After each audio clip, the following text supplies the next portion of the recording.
আসসালামু আলাইকুম। লেটুস শাক, লেটুস পাতা বলে। কাঁচা খাওয়া যায়, সালাদ তৈরি করে শাক হিসেবে রান্না করে খাওয়া যায়, বার্গার তৈরি করে যাইতে দেয়। বাজারে বীজ সংগ্রহ করছি, বীজ আমাদের স্থানে পাওয়া যায় না। বীজ সংগ্রহ করতে হয়েছে ঢাকা থেকে। ছোট একটা প্যাকেট 150 টাকায় কিনছে। ছোট ভাই কুরিয়ার সার্ভিস পাঠাই দিয়েছে। কুরিয়ার সার্ভিসে 200-250 টাকা খরচ হয়েছে।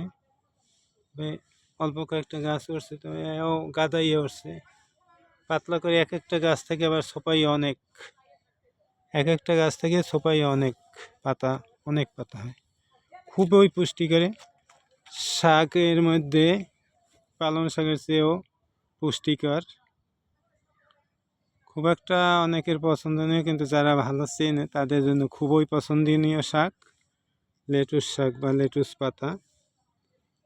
কাঁচা সালাদ তৈরি করা যায় ধনিয়া শাকের মতো, আর রান্না করে ভাজি করে খাওয়া যায়। স্বাদ খুব বেশি না হইলেও খুবই পুষ্টিকর, অনেক পুষ্টিমান থেকে অনেক বেশি, পুষ্টি গুণাগুণ অনেক বেশি। লেটুস শাক ছোটো, খুব ছোট ছোট দানা, কালো কালো ছোট ছোট দানা। দানা লাল শাক, পালং শাকের মতো বললেই হয়। গাছ আরও ছোট থাকতে আরও ছিল নরম, পাতা খুব নরম। লেটুস পাতা অনেক নরম পাতা, বড় পাতা।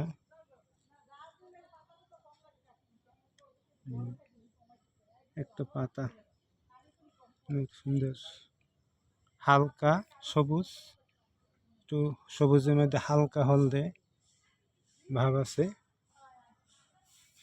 লেটুস পাতা। ধন্যবাদ সবাইকে।